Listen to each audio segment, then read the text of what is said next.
Hello, everyone, and welcome to the Rundown, where we talk about 2A news and conservative views. I will be your host today, Craig DeLuz, coming at you from the West Coast, the left coast, behind the Iron Curtain, otherwise known as the Sierras. Once again, while I normally do not do this program by myself, my good friend Mike Piwowarski from Arms Room Radio, unfortunately, will not be able to join us today. He is, let's just say he is indisposed, taking care of his aircraft. So, Mike, you are sorely missed for this last show of season 2 for the Rundown. You know, it was funny. I was just looking at it and realized, okay, so this is our 236th episode this year. So last year we did 188. So it's kind of funny when you think about it. We're once again something like 420, I think 424th episode of the program. Anyway, it's been a lot of fun. We very, very much enjoyed doing this program, bringing this program to you. And you folks seem to be enjoying it as well. So this is going to be it. This is going to be our last episode for 2022. When you see us again, well, it won't be until next year. So anyway, nonetheless, let us have some fun today. And I'll tell you what, let's start by giving a quick shout out to our sponsors. And we're going to start with our folks over here at Hitman Industries. That's Hitman Industries. Folks, if you have purchased an AR recently, chances are you already have one of their barrels. But if you haven't, well, why not look to get one? All right, folks, these are top notch. They have both rifle and pistol carryable barrels, as well as other firearm accessories. Folks, I would encourage you, check out hitmanindustries.net. That's how you get there. They are real easy to find. Also, would like to encourage you to visit the California Republican Assembly. I work very, very closely, by the way, with CRA. They are what we like to call the Republican wing of the California Party. And if you noticed, the one reason why we have control of Congress right now is because, California Republicans got elected. And the good thing is, a number of them are CRA-supported candidates. So, folks, if you want to help be a part of California's future, the Republican Party's future, America's future today, then you need to get involved with the California Republican Assembly. All you got to do, once again, is follow the link in the description to this program. Next, I want to invite you to visit Hog Holsters. That's right, Hog Holsters.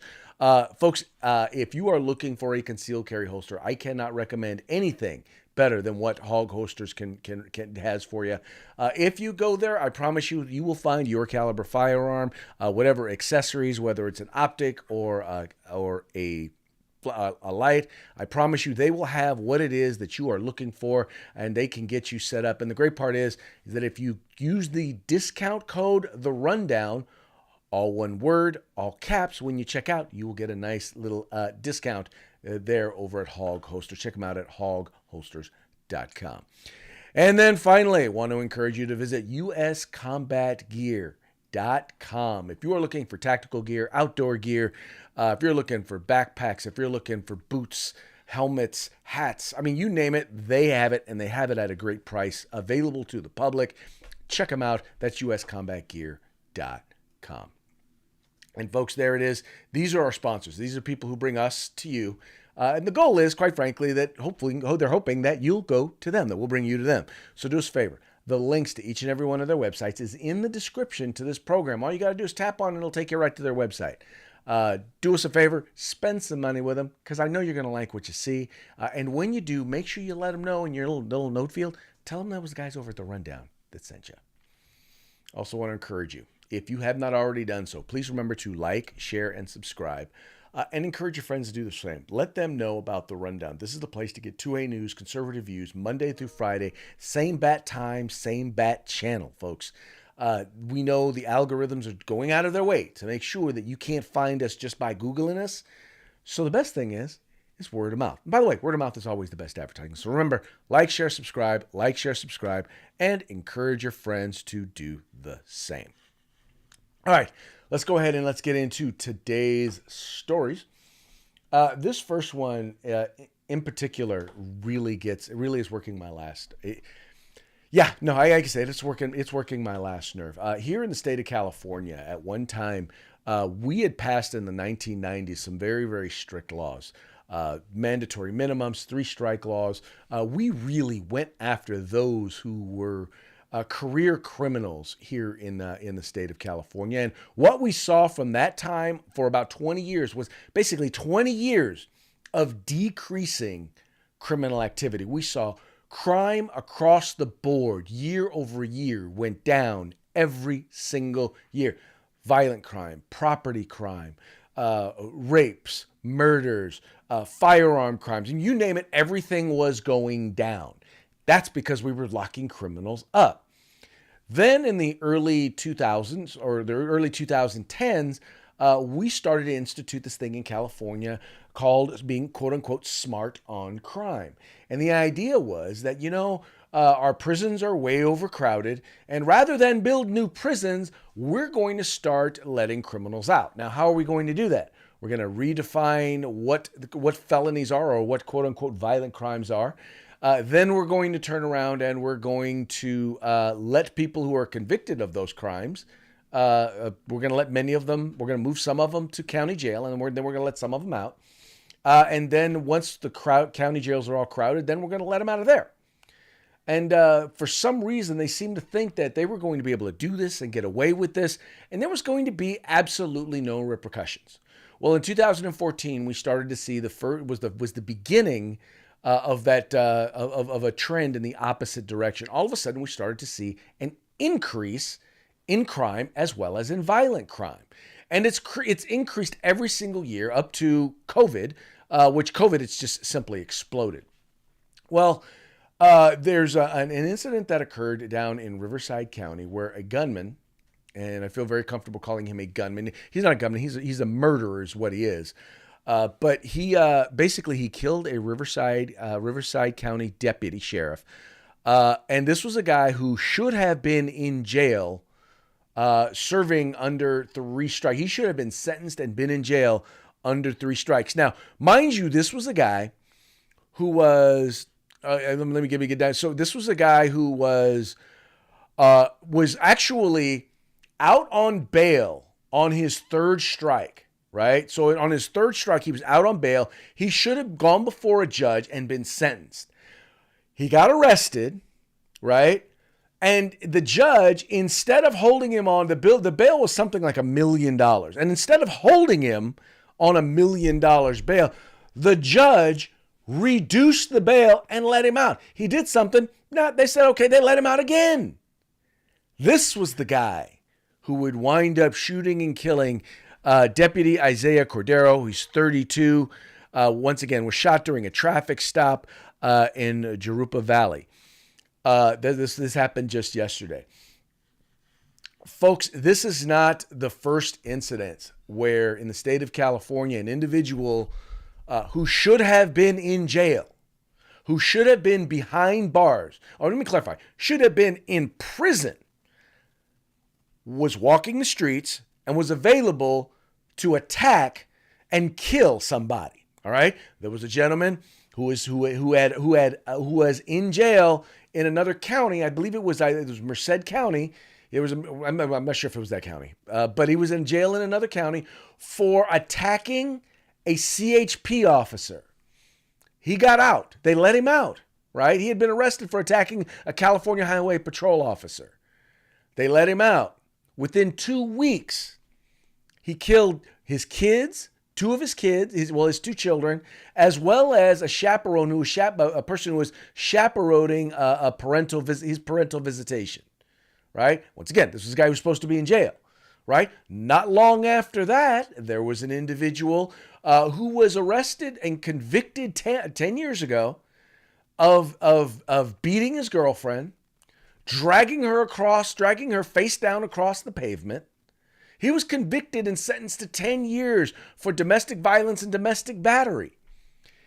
He served less than half of that sentence. A little over 4 years is what he actually served.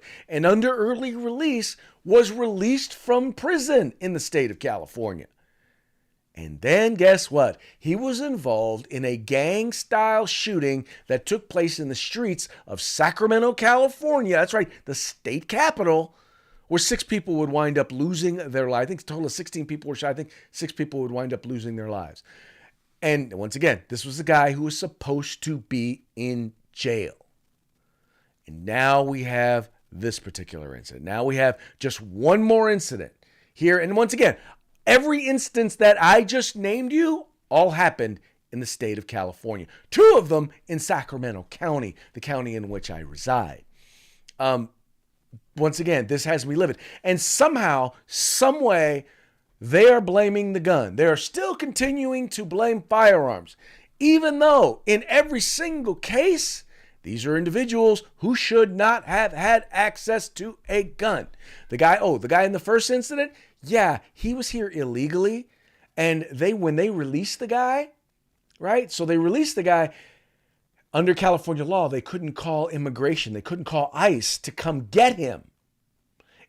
ICE could have come gotten him. He would have been in an ICE detention center, or he would have been in an ICE detention center, or somewhere out of the country.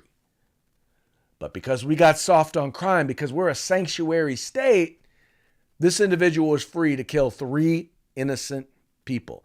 At what point are California Democrats, or Democrats period, going to realize that if you do not have consequences for bad behavior, then people who are bad actors, I'm not talking about people who get caught up in the system. I'm not talking about people who are one-time offenders. No. I'm talking about people who we know are habitual criminals, people who have broken the law over and over again, or people who, left to their own devices with no consequences, will break the law over and over again. When are we going to realize that if you don't have consequences, then you cannot have a safe community? If people cannot trust that if someone commits a crime against them, that they're going to be punished, here's the other thing that's going to happen. You're going to start to have people taking the law into their own hands. That is exactly what is going to start happening. And it is really kind of sad that we have this going on here, once again, in the state of California. But folks, California is not the only place that it's happening. It's happening in states all across this country. And surprisingly, it's mostly happening in places, that have liberal policies, like sanctuary state policies, like no bail or zero bail policies, or reduced sentencing policies. Those are the places in which these things are in fact happening. The time has come. The social experiment is over. It is time to, and I get you saying, oh no, less prisons, more schools. No, we need to build more prisons, period. As long as we have people who are going to be bad actors, we need a place to put them when they act up. And I don't think that's very, very difficult to understand. And I want a quick shout out to Mr. Knives. I see you watching us there on YouTube. Thank you so much for tuning in. If you got anything to say, got anything to share, please feel free. Drop a comment, and I will make sure to share it with the audience. Well, if it's appropriate, that is. Doesn't have to be an agreement, but as long as it's appropriate. But anyway, so that's our lead story today. It's a sad one. It's one that kind of, like I said, kind of pisses me off, because this, folks, was a preventable death. There's no doubt in my mind that if this judge in particular had done what he was supposed to do and locked this guy up, he would not have been out to be able to do what he did to this officer. My condolences, and our condolences from all of us here at the Rundown, go out to this officer's families. Okay, moving right along. Next, Home Depot founder. Now, mind you, let me clarify. He's the co-founder. He recently went on a rant talking about socialism. And talking about what his real comment had to do with, the land of opportunity, and could someone do what he did? Basically, this was a guy, they started Home Depot from nothing. It was basically a hardware store. They didn't even have enough inventory to fill their store. They would put empty boxes on the shelves in their store to make it look like they had inventory. That's how, that's how, from what small beginnings he began, and he's turned it into a multi-billion dollar operation. Well, recently he came out with some comments talking about socialism. So what were those comments? Well, I'm glad you asked that question. It says billionaire Bernard Marcus warned America that the success that he had as a founder of Home Depot and the success that millions of people have earned for themselves and their families was built on capitalism, not socialism. Now, I don't like to call it capitalism because that's actually a term that was coined, a phrase that was coined by Mr. Karl Marx. I prefer a free market economy. So anyway, there you go. But he's right. It was not founded based on socialism.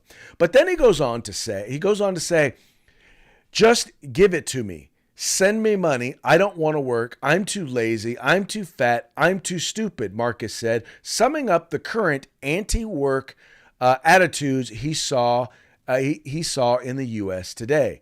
Those comments prompted debates on Twitter, with many users taking potshots at the retired CEO of Home Depot for his appearance, while other users argued that socialism was part of the problem. Now, so here's one guy, Nick Acosta, and he said this guy looks like he hasn't stocked a shelf or driven a forklift in 50. He said he's talking about in 50 years.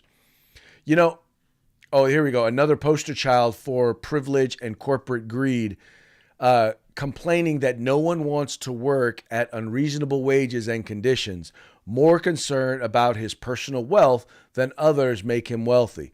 At POTUS, let's take corporate money out of politics and fix financial monopoly. Now, folks, let me just hip you to a couple of things. Number one, there was a time when he was driving the forklift and he was packing the boxes and he was sweeping the floors because he was the co-founder. He was the owner of the business. That's what you do. What people do when they start a business. I own my own business, right? You take a chance, you take a risk, you invest money, you invest time, you invest energy, you invest resources into making that business successful. Because guess what? If it's not successful, you lose that investment. I've had a business that wasn't successful. And guess what? I learned from it. And that didn't stop me from going out and starting another business. And now guess what? Hey, I'm an entrepreneur. I am a business owner unto myself. But I took that risk. Nobody took that risk for me. Nobody gave me anything. I worked for it. And for some reason, these people seem to have a problem with that. You know, most of the millionaires that exist today were not millionaires a generation ago. In most cases, they started with nothing and created something. Those high income, that highest bracket of earners that you see out there, that when they talk about the rich or the top 1%, most people are not in the 1% year over year. That changes every year because a lot of times they get to be in the 1% because they sold property, they sold an investment, they sold equity that they had in a business.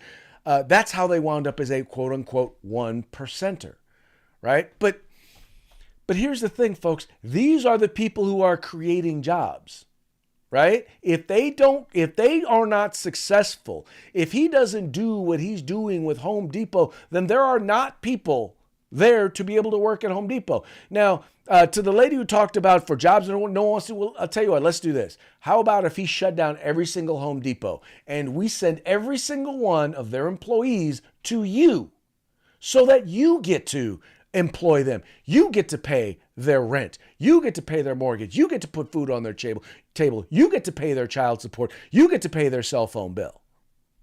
That's the responsibility that someone like this individual takes on when they start a company, when they take on employees.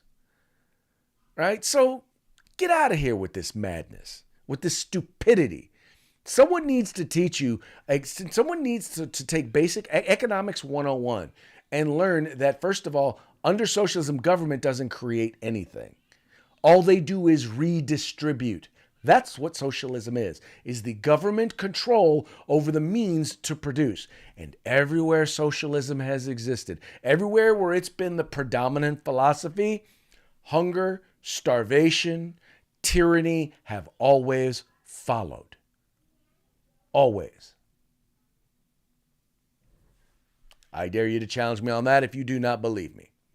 Anyway, so that is that particular story right there. Next, now we talked about the spending bill, right? You know that there was a $1.7 billion dollar. No, I'm sorry. It's funny. Billion is a pretty darn big number, and I'm like $1 billion. And then I stopped. I had to catch myself because it wasn't a $1.7 billion dollar spending bill. It was a $1.7 trillion dollar spending bill. That's right. Trillion. 1.7 trillion. 4,100 pages that basically no one knew what was in it. And we're basically even now still discovering stuff that was buried in this particular bill. It's very much along the lines of what Nancy Pelosi said about Obamacare. You're going to have to pass it in order to find out what is in it. And that's exactly what they did. And they did it with Republicans voting for it as well. Just so y'all know, yes, Republicans did in fact vote to support this massive spending bill. Republicans in the Senate and some Republicans in the House. Grand total of 18. But anyway, it is ridiculous. Well, the President Biden, is on vacation currently in St. Croix. And so in order to sign the bill, well, he obviously could not sign the bill. He couldn't sign the bill because, well, he was on vacation. So what he did was he had the bill flown to him 1,500 miles to St. Croix where he could sign it. Now, it's a pretty big bill, but it's got its own aircraft for them to fly it to St. Croix. Now, mind you, this bill is full of climate change nonsense. Billions of dollars of spending to end what they call the excessive burning of fossil fuels and climate change and yada, yada, yada. And what do they do in order to get it signed? They put it on a plane and they send it to the president. If this is not the height of irony / hypocrisy, I do not know what is. I cannot even begin. If you had asked me to write a Babylon Bee headline about this, making this up, I could not have made a better headline. Babylon Bee could not have made a better headline. The Onion could not have made a better headline, could not have made a better joke of it. Saturday Night Live could not have done a better skit about the stupidity that is, or the hypocrisy and the irony that is the signage of this particular bill. The fact that, once again, it got flown to a luxury villa in the Caribbean where the president is staying with one of his large donors. Now, mind you, I got nothing against the president taking time off for a vacation. And I know some people get all around him. Well, there's emergency. There's an emergency. Folks, when you're president of the United States, there's always an emergency. I got no problem with that. But I do have a problem with you, an airplane for a friggin' bill. It's a big bill, so it got a big plane. Anyway, I know. I'm just rambling now. I'm just venting, and I thank you. This is very therapeutic, this opportunity to be able to, kind of share and vent with y'all. So thank you so very much. But once again, if they ever tell you, if this White House ever tells you that they care anything about the environment, please let this show you what it means. It means that they get to do whatever they want, right? They get to fly jets all over the world or all over the country as many times and wherever they want because, well, they are who they are. I mean, they're smarter than us. They're brighter than us. They're more valuable than us. Their time is more valuable than our time. So clearly they, the left, get to do that. The Al Gores and all of them, they get to do that. But now the average person, me and you, well, No, we're the ones who need to understand, and we're the ones that need to cut back on where we travel and how we travel. We're the ones that need to give up our jobs so that a tadpole can propagate and wherever my place of business might be. Yeah, we're the ones who are supposed to be subject to this stuff. In other words, what is good for thee is not good for me. All right, now the next item on here, the one that I wanted to talk about, has to do with, also has to do with the $1.7 trillion spending bill. And the fact, like I told you, we don't even know what's in it. Well, we do know one thing that's in it, and that's a whole boatload of money for gun control. Now, you know that if they're filling a bill full of earmarks, which, by the way, for those of you who are Republicans who signed this bill, you do know that your caucus is against earmarks. Well, yeah, you guys got your pork. But anyway, a big part of this bill, one of the things that was included, and plus me, with $1.7 trillion, it probably isn't a huge percentage of the bill, but it's a lot of money. But what it does include is a whole bunch of gun control. And thanks to Gun Owners of America, they have kind of released some information. They've had a chance to read some of the gun control that does exist in this particular measure. And, let's just talk a little bit about what is in there. Once again, bill is over 4,000 pages. Here we go. So it says here, among these are funding that could be used to promote and fund red flag laws in numerous states. Now, mind you, red flag laws, that's the gun confiscation program where you've committed no crime, but they get to come and take your guns because someone said you were a danger. You don't get to go to court. You don't get to go to court before your rights or your guns are taken away. They generally just come and snatch your guns. Anyway, that's red flag laws. That's what we're talking about here. Increased funding for the ATF, and you all know, or AFT. That's what the president calls it, AFT. We all know that a lot of things that ATF has been doing lately is political and about infringing upon our rights, not the administration of our nation's firearms laws. That's what they're supposed to do, and it would be nice if they were doing that. I don't know that people would have an issue with them getting a little more funding if it wasn't being used as the Democrats' official arm of gun control. Anyway, and then it also includes gun violence programs. Now, they never really tell you what gun violence programs are, but invariably what they wind up becoming, what these gun violence programs are, is they are basically organizations like Giffords, like the Giffords. I forget what they call the Giffords thing. It just all of a sudden just slipped my mind. But the Giffords Law Center, that's it, Giffords Law Center. Folks like Every Town for Gun Safety.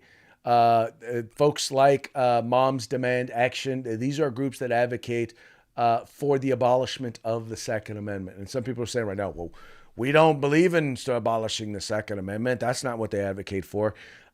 If you gut it, you abolish it. If there is any part of shall not be infringed that is removed, meaning you start infringing, then yes, you're talking about abolishing, or at the very least, ignoring the Second Amendment.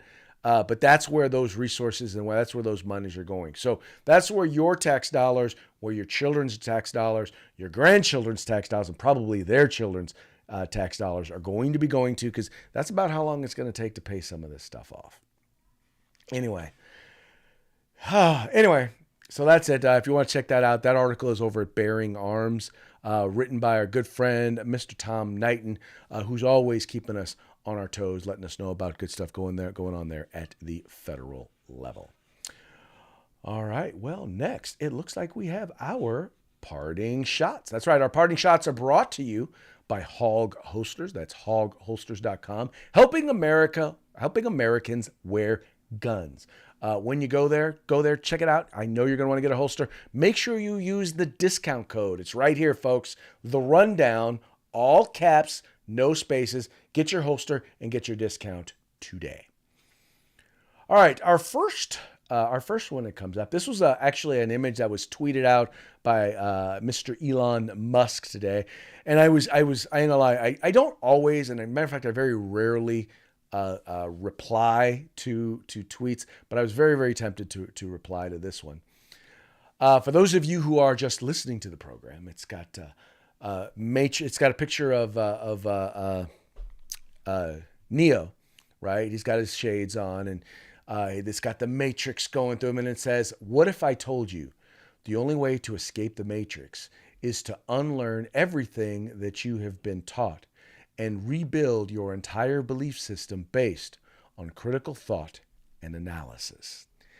My response to him was this is something that I've tried to do every day. As I always like to say, I was not born I was not born a Republican. I've not always been a Republican, wasn't raised as a Republican, but I was always raised as a conservative. And when I decided to make the change from being a Democrat to being a Republican back not long after I graduated from college, it was because I had to do just this. I had to take a look at those things. I had to take a look at policies and what they stood for. And from there, I had to decide, okay, well, what's consistent with what I believe? And while not everything that the Republican Party was promoting in terms of policy or things that they were saying was exactly what I believed, the values that they espoused through their platform just happened to be what I believed. It was way more consistent than what the Democratic Party stood for. But I guess what I'll say is this: is what I would hope is that we could all do this, not so much so that in the end we'll all agree, but if your positions are based on critical analysis, critical thought and analysis, then at the very least, when we start talking about the issues of the day, we can have an intellectually honest and possibly fruitful discussion about those items, right? We can actually talk about them, as opposed to, being called racist just because I disagree with you, right? Just because I disagree with you, you are now racist.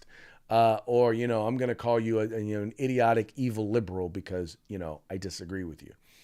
If at least we are being critical in our thinking, at the very least, we can learn something from one another. And who knows, maybe even then find a common ground upon which most of us can stand. Because let's just be honest, there are whacked out people on the left and there are whacked out people on the right. But most of us, although some of us are a little further right or a little further left, there are a good percentage of us that are open and willing to at least listen and conversate. But if your position is coming from complete and utter ignorance, I can't help you. There's nothing I can do with that. And that it's no more evident anywhere than in the conversation about guns. Anyway, I'll move on to my next one. Let's see here. Here's an interesting one. Okay, so this one's got Biden. Now, this has got a picture of Biden. It says, Biden condemns Greg Abbott's migrant buses to Kamala Harris's home, calls it cruel, dangerous, and a shameful stunt. So, sending illegal aliens to our neighborhoods is compassion. I'm assuming this is from someone who lives in a border state, a borders town. That's compassion.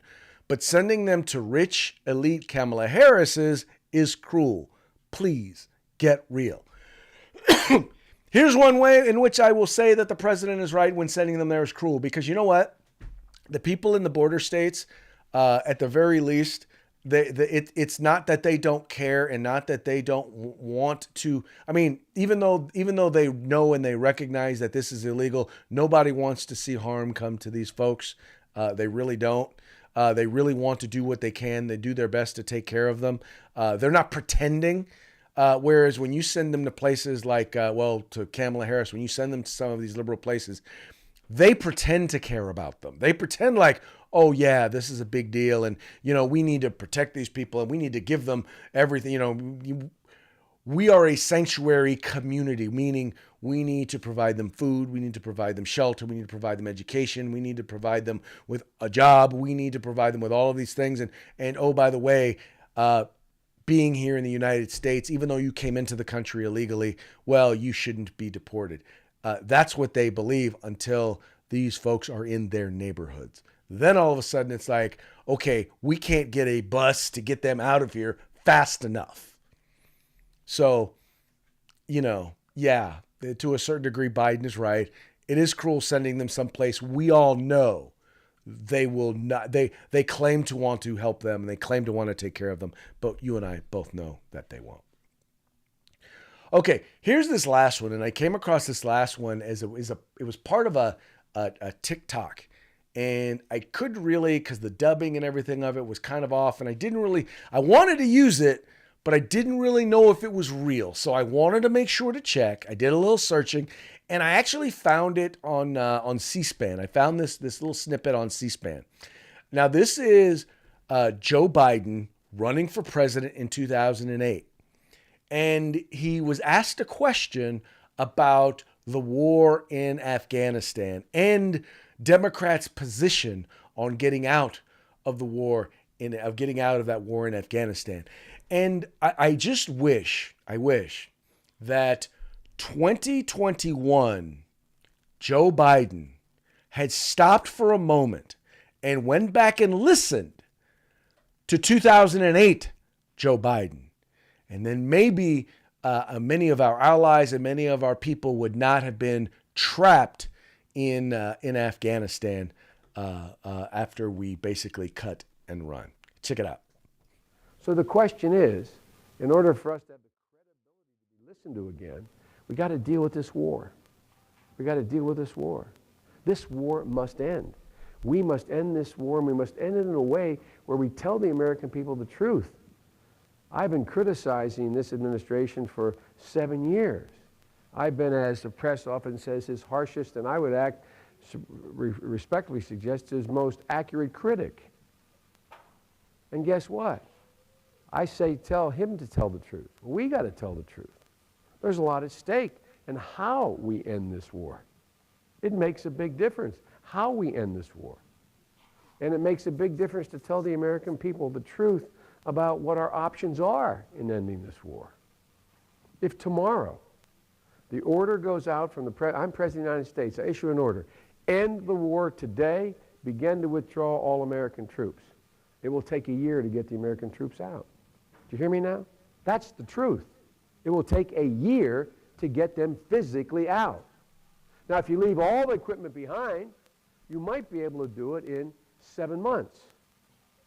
And you leave those billions of dollars of weapons behind, I promise they're going to be used against your grandchild and mine someday. So it matters. And so again, the truth. We all of us running for office, we know Democrats are against the war. So what we want to do, there's this race to prove to you I can get out faster than the other guy. But it's pretty misleading. Is that what it was? It was a race to get out faster than the other guy. That's what you meant. And by the way, folks, let me correct myself. That was from 2007. He was running for president leading up into the 2008 election. But catch what he said there. He talked about how if you leave, he said in 7 months is what it would take. And by the way, he said it would take a year if you did it right. If he gave the order day one, it would take a year. 7 months if you left all the equipment. And what did he say? Trust me, if you leave all those weapons behind, they will be used against you and against your children and against your arms. Really? How did he forget? Well, I imagine he forgets a lot these days. But anyway, this is something that, should he run for president again, this is a video that should go viral. This should be in whoever's running against him, this should be in their campaign commercial. Because if there is one thing if you only had one thing to point to, if they only allowed you one thing to point to prove that his administration is an utter failure, the withdrawal from Afghanistan would in fact be it. It was a complete and utter failure. And by the way, he predicted it. He predicted if he did what he did, it would be a failure. And guess what? It was. All right, folks. Well, hey, before we go, let's give another quick shout out to our sponsors. That's right, Hitman Industries. That's hitmanindustries.net. Go there, get you rifle and pistol barrels. Check them out. Make sure, once again, tell them the guys over at the Rundown sent you. Also, the California Republican Assembly. Be a part of California's future today. Join the California Republican Assembly. Also, go to Hog Holsters. That's hogholsters.com. Get your Hog Holster and use the discount code, The Rundown, all caps, no spaces. Get your discount today. And finally, if you're looking for combat gear, tactical gear, outdoor gear, go to uscombatgear.com. And with that, folks, I just want to wish you all a very, very happy New Year. I will be looking forward to seeing you on Monday, where we will be beginning with episode 1 of season 3 of The Rundown. We want to thank you all for, once again, for helping to make this show a success, continuing to make this show a success, and for joining us. And once again, we very much appreciate you on behalf of Mike and myself. Once again, Happy New Year, and we'll see you again in the new year.